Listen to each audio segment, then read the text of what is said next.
এক মাস পর পুরোদমে খুলেছে স্কুল কলেজ সহ সব ধরনের শিক্ষা প্রতিষ্ঠান, বিশ্ববিদ্যালয়ে ক্লাস নিয়ে শঙ্কা।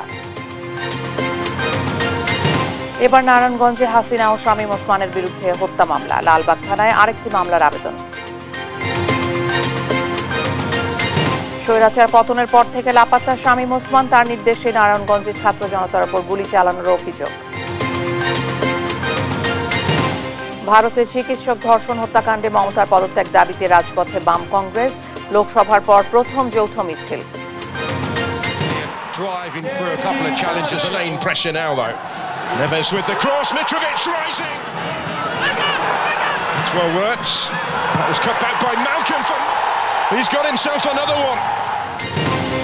এবং এগিয়ে থেকেও সৌদি সুপার কাপের ফাইনালে স্বপ্নভঙ্গ রোনালদোর আল নাসরের, জয় দিয়ে লা লিগা শুরু বার্সেলোনার। দেখছিলেন শিরোনাম সংবাদ, সকালের সঙ্গে আছে আমি ইশিকা আজিজ। আজ খুলছে বিশ্ববিদ্যালয় সহ দেশের সব শিক্ষা প্রতিষ্ঠান। এর মধ্য দিয়ে এক মাস পর নতুন করে পুরোদমে শুরু হচ্ছে শিক্ষা কার্যক্রম। এর আগে গেল বৃহস্পতিবার শিক্ষা মন্ত্রণালয় এই আদেশ জারি করে। এতে বলা হয়, শিক্ষা প্রতিষ্ঠান খুলে দিয়ে শিক্ষা কার্যক্রম শুরু করার জন্য অন্তর্বর্তী সরকারের প্রধান উপদেষ্টা নির্দেশ দিয়েছেন। সরকারি চাকরিতে কোটা সংস্কারের দাবিতে আন্দোলনের এক পর্যায়ে সংঘাত সংঘর্ষের ঘটনা ঘটে। এর পরিপ্রেক্ষিতে গেল 17 জুলাই থেকে শিক্ষার্থীদের নিরাপত্তার কথা বিবেচনা করে অনির্দিষ্টকালের জন্য শিক্ষা প্রতিষ্ঠানের শ্রেণী কার্যক্রম বন্ধ ঘোষণা করা হয়। তবে এরই মধ্যে প্রাথমিক ও গণশিক্ষা মন্ত্রণালয় প্রাথমিক বিদ্যালয়গুলো খুলে দিয়ে শ্রেণী কার্যক্রম চালু করার নির্দেশ দিয়েছে। এবার শিক্ষা মন্ত্রণালয় এই বিষয়ে নির্দেশনা জারি করল। এসব নির্দেশনা মূলত স্কুল, কলেজ, মাদ্রাসা ও কারিগরি শিক্ষা প্রতিষ্ঠানগুলোর জন্য প্রযোজ্য হবে, কারণ বিশ্ববিদ্যালয়গুলোর একাডেমিক কার্যক্রমের বিষয়ে সিদ্ধান্ত হয় নিজ নিজ বিশ্ববিদ্যালয়ে।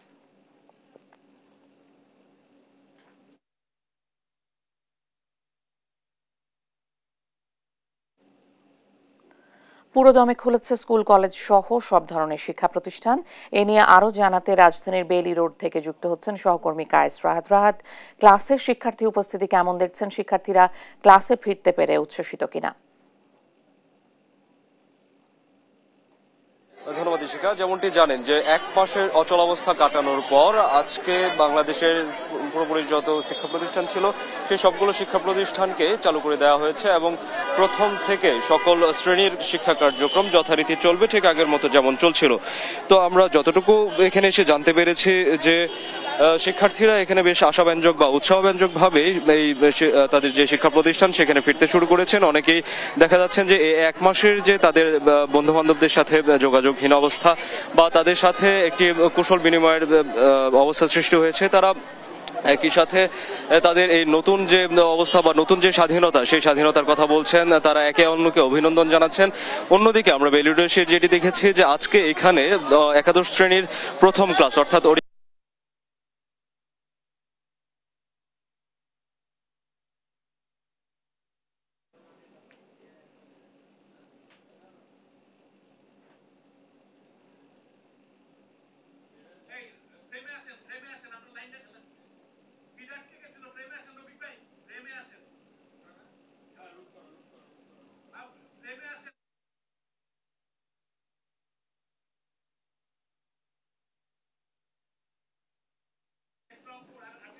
এবারে রংপুর থেকে যুক্ত হচ্ছেন সহকর্মী রফিকুল ইসলাম। রফিকুল, শিক্ষা প্রতিষ্ঠানের শিক্ষার্থীদের উপস্থিতি কেমন দেখছেন রংপুরে?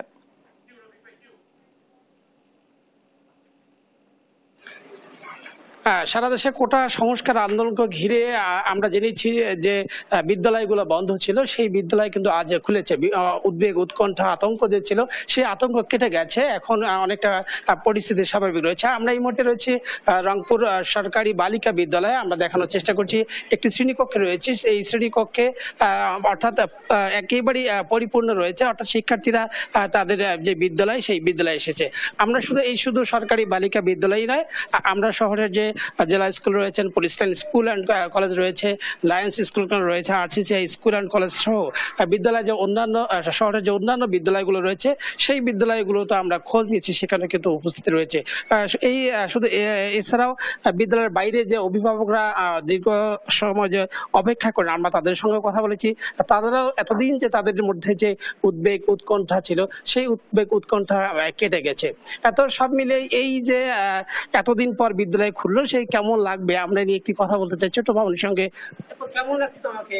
অনেক ভালো লাগছে। বন্ধ ছিল না? হ্যাঁ, কেমন লেগেছে বাবা? অনেক খারাপ লাগছে। আজকে ভালো লাগছে? হ্যাঁ। আমরা যুক্ত করতে চাই আরেকজনের সঙ্গে। এতদিন কেমন লেগেছে, আজকে কেমন লেগেছে? হ্যাঁ,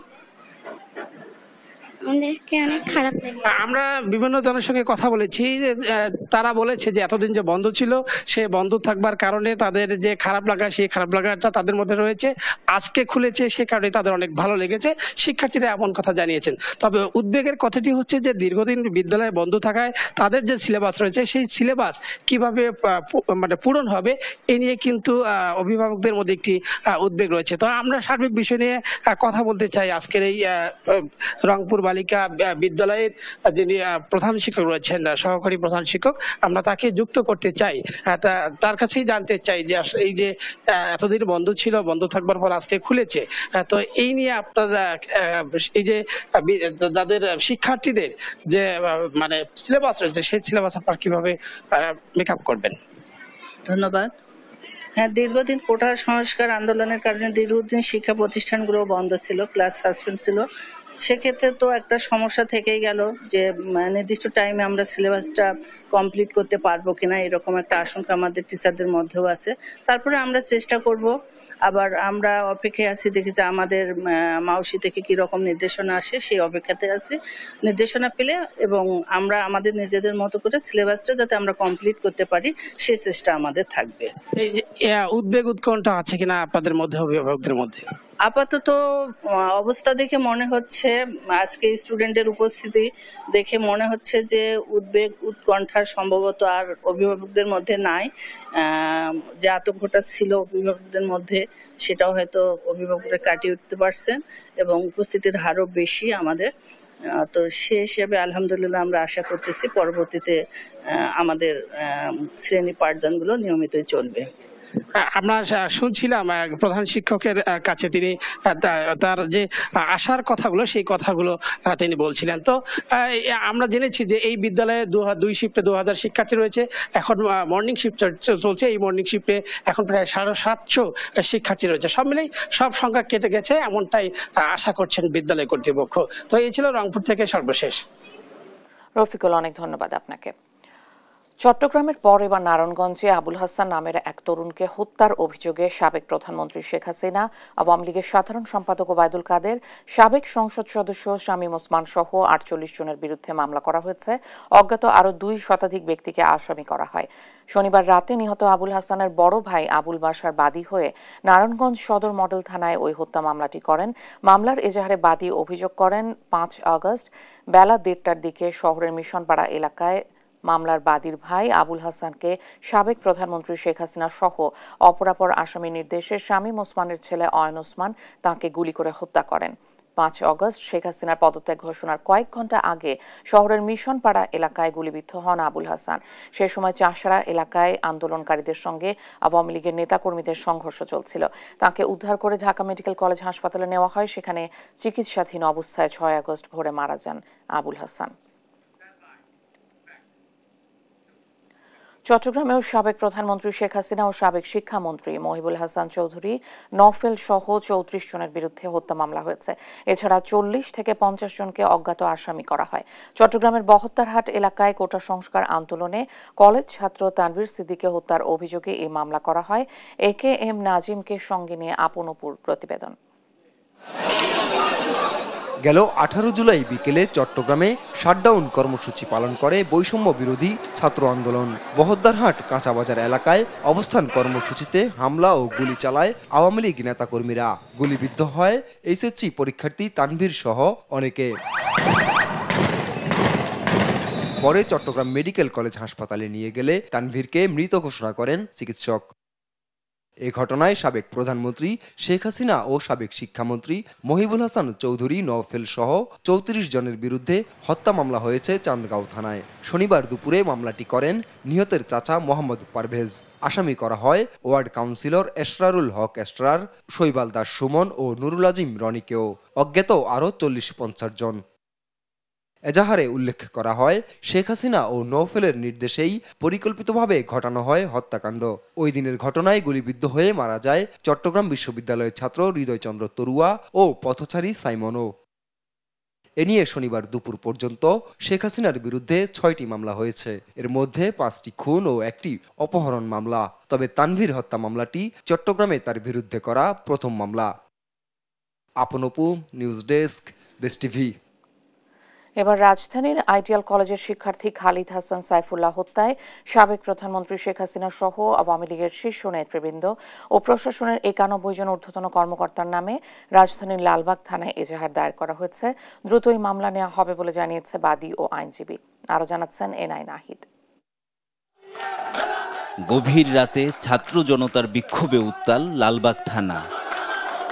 গেল 18 জুলাই সন্ধ্যায় রাজধানীর আজিমপুরে সরকারি আবাসিক এলাকায় বৈষম্য বিরোধী ছাত্র আন্দোলনের শান্তিপূর্ণ মিছিলে পুলিশের গুলিতে গুরুতর আহত হন ধানমন্ডির আইডিয়াল কলেজের প্রথম বর্ষের শিক্ষার্থী খালিদ হাসান সাইফুল্লাহ। পরে সেদিন রাতেই ঢাকা মেডিকেল কলেজ হাসপাতালে চিকিৎসাধীন অবস্থায় মারা যায় ওই শিক্ষার্থী। ওনার এই দিকটাতে গুলি লাগছে প্রায়, আর বুক তো পুরাটাই 6টা গুলিতে ভরা, আর প্রচণ্ড রক্তজড়িত অবস্থায় ওরে 4-5 জন ধরে নিয়ে গেছে। ওর বাবা জানছে আপনার অ্যাপ্রক্স লেট নাইট প্রায় 11 থেকে 12টা এই সময় আর কি ওর বাবা জানছে। ছেলে হত্যার মামলা করতে এসেছেন বাবা, জানান পুলিশের ঊর্ধ্বতন কর্মকর্তা এজাহার গ্রহণ করেছেন। ডিসি স্যার গ্রহণ করেছেন, উনি রিসিভ করে দিয়েছেন। আগামীকাল ওনারা ইন্টারনালি একটা মিটিংয়ে বসবেন। আজকের 18 তারিখে বিকাল 5টা নাগাদ আমরা ফাইনালি কেসটা দাখিল হয়েছে কিনা আমরা জানতে পারবো। সাবেক প্রধানমন্ত্রী শেখ হাসিনা, আওয়ামী লীগের সাধারণ সম্পাদক ওবায়দুল কাদের, সাবেক তথ্য প্রতিমন্ত্রী মোহাম্মদ এ আরাফাত, সাবেক আইনমন্ত্রী আনিসুল হক সহ 91 জনকে ও অজ্ঞাতনামা পরিচয়ে আরও 200 জনকে আসামি করে এজাহার জমা দেওয়া হয়েছে বলে জানান এ আইনজীবী। তাকে বুলেটের মাধ্যমে শহীদ করা হয়েছে, তার বিচারটা যেন নিশ্চিত হয়। সে বিচারের ক্ষেত্রে আপনাদেরও অগ্রণী ভূমিকা পালন করার জন্য আমরা উদাত্ত আহ্বান চালাচ্ছি। আমরা আশা করি যে এটা ন্যায় বিচার এখানে প্রতিষ্ঠিত হবে। সুষ্ঠু এবং নিরপেক্ষ তদন্তের মাধ্যমে দোষীদের সর্বোচ্চ শাস্তি চান খালিদ হাসান সাইফুল্লাহর বাবা। এনআই নাহিদ, দেশ টিভি, ঢাকা। আওয়ামী সরকারের পতনের পর থেকে লাপাত্তা নারায়ণগঞ্জের সাবেক এমপি শামীম ওসমান। বিভিন্ন সময়ে বিরোধীদের দমনপীড়ন ও বিতর্কিত সব কর্মকাণ্ডের জন্য সমালোচিত এই এমপি ছিলেন শিল্প ও পরিবহন খাতে চাঁদাবাজির একচ্ছত্র অধিপতি। অভিযোগ রয়েছে তাঁরই নির্দেশে নারায়ণগঞ্জে আন্দোলনকারীদের উপর চালানো হয়েছে গুলি। ডেস্ক রিপোর্টে আরও জানাচ্ছেন আপন অপু। এমন সব বিতর্কিত বক্তব্যে বরাবরই সমালোচিত নারায়ণগঞ্জ 4 আসনের সাবেক সংসদ সদস্য শামীম ওসমান। গডফাদার হিসেবে পরিচিত শামীম ওসমান 3 আগস্ট পর্যন্ত সরব ছিলেন এলাকায়। শিক্ষার্থীদের আন্দোলন চলাকালে অস্ত্রধারী ছাত্রলীগ, যুবলীগ সহ গাড়িবহর নিয়ে মহড়া দেন তিনি। বিক্ষোভকারীদের উপর গুলি ছড়ে তার ছেলে অয়ন ওসমান সহ অন্যরা। এছাড়া শহরের বিভিন্ন এলাকায় হামলা চালায় তার অনুসারীরা। তারা নিজেরা অস্ত্রশস্ত্র নিয়ে ছাত্র জনতার উপর হামলা করছেন, গুলি করে রেখেছেন। তাদের যে গং, তারা যে অস্ত্র দিয়ে গুলি করে সেখানে মানুষকে গুলিবিদ্ধ করেছে, হত্যা করে ইয়াগুব সেখানে হত্যা হয়েছে। এই হত্যার বিচার আমরা চাই।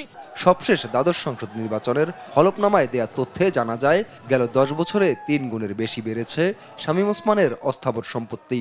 মালিক হয়েছেন 12 গুণের বেশি কৃষি জমির। রয়েছে পূর্বাচলে রাজুকের 10 কাঠার প্লট সহ 2টি টয়োটা ল্যান্ড ক্রুজার গাড়ি। পণ্য, জ্বালানি তেল আমদানি, পরিবহন ও সরবরাহের একাধিক প্রতিষ্ঠানকে দেখিয়েছেন আয়ের উৎস। অভিযোগ আছে সদর ও বন্দর উপজেলার সব সরকারি অফিসের নিয়ন্ত্রণ ছিল শামীম ওসমান ও তার অনুসারীদের হাতে। চাঁদাবাজি, জমি দখল, পরিবহন ও শিল্প খাতের নিয়ন্ত্রণও তারাই করত। শামীম ওসমানের ছেলে অয়ন ওসমান ইন্টারনেট সংযোগের ব্যবসা করতেন। তার ভাতিজা আজমেরির দখলে ছিল ফতুল্লার বিসিক শিল্পনগরী সহ শহরের জুট সেক্টর। তাদের ভয়ে মুখ খুলতে পারত না কেউ।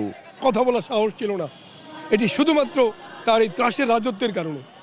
ফলে নারায়ণগঞ্জের যে গডফাদার, যে ত্রাসের রাজত্ব কায়েম করেছে, যে সন্ত্রাসের রাজত্ব কায়েম করেছে, যেভাবে টাকা কামিয়েছে, সেই টাকাগুলোকে আমরা অনতিবিলম্বে প্রশাসনকে দাবি করব তার সমস্ত সম্পত্তি বাজেয়াপ্ত করে সরকারি কোষাগারে জমা করা হোক।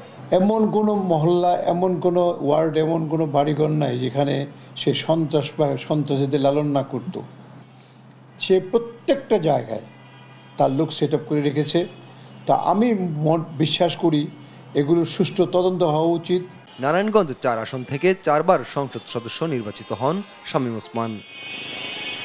নিউজ ডেস্ক, দেশ টিভি। রাজশাহী মহানগরীর রানীনগর এলাকার সাকিব আঞ্জুম বরেন্দ্র বিশ্ববিদ্যালয় থেকে কম্পিউটার সায়েন্সে স্নাতকোত্তর করেন তিনি। বাবার কসমেটিক্স ব্যবসার দোকানে বসে ঠিকই চলছিল সংসার। আরেকটু স্বাচ্ছন্দ্যে চলতে যেতে চেয়েছিলেন বিদেশে, কিন্তু 5 আগস্ট একটি বুলেট চুরমার করে দেয় সব স্বপ্ন। কাজী সায়েদের প্রতিবেদন, জানাচ্ছেন টম্পা আফরোজ। বৈষম্য বিরোধী ছাত্র আন্দোলনের শুরু থেকে 3 ভাই সাকিব, সজীব ও আসিফ ছিলেন রাজপথে। শিক্ষার্থীদের সাথে কাঁধে কাঁধ মিলিয়ে স্লোগানে মিছিলে কাঁপিয়েছেন রাজপথ। 5 আগস্ট সজীব ও আসিফ বাড়ি ফিরলেও সাকিব ফিরেছেন লাশ হয়ে। 5 আগস্ট মিছিলের কথা বলে বাড়ি থেকে বের হন 3 ভাই। দুপুরে হঠাৎ গোলাগুলির বিকট শব্দ। বিকেলে একটি অপরিচিত নম্বর থেকে ফোনে জানতে পারেন বড় ছেলে সাকিব আহত হয়েছেন। ছুটে যান হাসপাতালে। বড় ছেলের মোবাইল থেকে একজন রিং দিয়ে বলছে যে আপনার ছেলে ইনজুরি হয়েছে। আর কিছু বলল না। কোথায় আছেন? না তো শাহ মুকদুম কলেজের এখানে আসেন। রাজশাহী মেডিকেল কলেজ হাসপাতালের ওয়ার্ডে ওয়ার্ডে খুঁজতে থাকেন ছেলেকে, কিন্তু কোথাও নেই। পরে মেজো ছেলে সজীবের ফোনে জানতে পারেন গুলিবিদ্ধ হয়ে মারা গেছেন বৈষম্য বিরোধী আন্দোলনের সৈনিক সাকিব। আমরা রাজশাহী মেডিকেল কলেজে যাই 1 ঘন্টা পাগলের মতন খালি খুঁজছি, এই ওয়ার্ড ওই ওয়ার্ড, এই ওটি ওই ওটি। ঘন্টাখানিক পর আবার আরেক ভাইস্তে আর আমার মেজো ছেলে লাশ দেখতে পায়, বলছে